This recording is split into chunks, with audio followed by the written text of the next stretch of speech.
నమస్తే 99 టీవీకి స్వాగతం. నేను రవిశంకర్ వెళ్ళ. పవన్ కళ్యాణ్ అనే పేరు వినగానే చాలా మందికి ఆయన సినిమాల డైలాగులు, ఆవేశం, న్యాయం కోసం పోరాడే పాత్రలు గుర్తొస్తాయి. సినిమాల్లో ఆయన మహిళల పక్షాన నిలబడిన సందర్భాలు ఎన్నో ఉన్నాయి. ఖుషీ సినిమాలో మహిళను అవమానిస్తే తట్టుకోలేని యువకుడిగా, వకీల్ సాబ్ సినిమాలో నో అంటే నో అని చట్టాన్ని బలంగా చెప్పే లాయర్గా, భీమ్లా నాయక్ సినిమాలో అణిచివేతకు ఎదురొడ్డి నిలిచే వ్యక్తిగా ఆయన కనిపించారు. ఇవన్నీ సినిమాల పాత్రలే. కానీ ఈసారి విషయం సినిమా కాదు, డైలాగ్ కాదు, ఇది నిజ జీవితంలో జరిగిన చర్య. ఈ మధ్య కాలంలో సోషల్ మీడియా మహిళలపై దాడులకు వేదికగా మారుతోంది. అశ్లీల వ్యాఖ్యలు, వ్యక్తిగత దూషణలు, బెదిరింపులు జరుగుతూ ఉన్నాయి. ఇవన్నీ జస్ట్ కామెంట్స్ అంటూ కొంతమంది తప్పించుకోవాలని చూస్తూ ఉన్నారు. కానీ పవన్ కళ్యాణ్ ఈ విషయాన్ని తేలిగ్గా తీసుకోలేదు. సోషల్ మీడియా నేరం చేయడానికి సేఫ్ జోన్ కాదు అని ఆయన ముందే చెప్పారు. అది ఒక హీరో డైలాగ్ కాదు, ఒక నాయకుడి హెచ్చరిక. ఇప్పుడు ఆ మాటలు చర్యగా మారుతూ ఉన్నాయి. ఆ నాయకుడి వ్యాఖ్యలతో పోలీసు వ్యవస్థ కదిలింది. డిజిటల్ ట్రాకింగ్ జరిగింది. స్క్రీన్ వెనుక దాక్కున్న వాళ్ళు బయటపడ్డారు. అంతే, ఇంకేముంది. దీంతో అరెస్టులు కూడా జరిగాయి. ఇది కేవలం ఒక కేసు మాత్రమే కాదు, ఇది సమాజానికి ఇచ్చిన ఒక స్పష్టమైన సందేశం. మహిళల్ని కించపరిచే మాటలు అభిప్రాయం కాదని, అది నేరమని పవన్ కళ్యాణ్ స్పష్టంగా చెప్పేశారు. ఇందులో రాజకీయ లాభం లేదు, పార్టీ విషయము అసలు కాదు.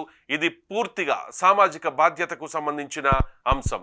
సాధారణంగా సోషల్ మీడియా నేరాలను చాలా మంది సీరియస్గా తీసుకోరు. అదేమంత పెద్ద విషయం కాదు అని అనేస్తూ ఉంటారు. కానీ పవన్ కళ్యాణ్ అలా అందరిలా చూస్తూ ఊరుకోలేదు. అదే పవన్ను వేరుగా నిలబెట్టింది. రెడ్ బుక్ అంటే భయపెట్టడం కాదు, అది ఒక హద్దు గీసే సూచన. ఆ హద్దు దాటితే చట్టం తప్పకుండా ఎదురవుతుందనే అర్థం రెడ్ బుక్ తెలియజేస్తుంది. ఈ చర్య వల్ల మహిళలకు ఒక నమ్మకం కలిగింది. తమ గౌరవంపై దాడి జరిగితే రాష్ట్రం తమ వెనుక నిలుస్తుందనే విశ్వాసం మహిళల్లో కలిగింది. అలాగే వేధింపులకు పాల్పడే వాళ్లకు కూడా దీని ద్వారా స్పష్టమైన హెచ్చరిక వెళ్ళింది. స్క్రీన్ వెనుక ఉన్నా కూడా శిక్ష తప్పించుకోలేరని వాళ్లకు స్పష్టంగా అర్థమైంది. ఎన్నికల ముందు చట్టం గురించి మాట్లాడడం చాలా సులువు, కానీ ఎన్నికల తర్వాత చట్టాన్ని అమలు చేయడం నిజమైన నాయకత్వం. ఇది సినిమాల్లా ఒకే క్లైమాక్స్తో ముగిసే కథ కాదు, ఇది రోజు కొనసాగాల్సిన బాధ్యత. అరెస్టులు సంఖ్యలో తక్కువగా కనిపించవచ్చు, కానీ వాటి ప్రభావం మాత్రం చాలా పెద్దది. ఈసారి పవన్ కళ్యాణ్ డైలాగ్ చెప్పలేదు, ఒక గట్టి అడుగే వేశారు. సోషల్ మీడియాలో స్వేచ్ఛ ఉంది, కానీ అసభ్యతకు, మహిళలపై దాడులకు చోటు లేదని స్పష్టం చేశారు పవన్ కళ్యాణ్. అలాంటివి జరిగితే రెడ్ బుక్ ఓపెన్ అవుతుంది. ఇది ఒక న్యూస్ స్టోరీ కాదు, సినిమాల నుంచి వ్యవస్థ వరకు తీసుకొచ్చిన నిజమైన మార్పునకు ఇది ఒక ఉదాహరణ అని తెలుస్తుంది. అలాగే ఆంధ్రప్రదేశ్ రాజకీయాల్లో రెడ్ బుక్ హాట్ టాపిక్గా మారింది.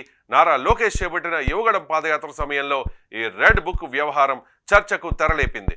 రాష్ట్రంలో కూటమి ప్రభుత్వం ఏర్పడిన తర్వాత ఈ అంశం మరింత వేడెక్కింది.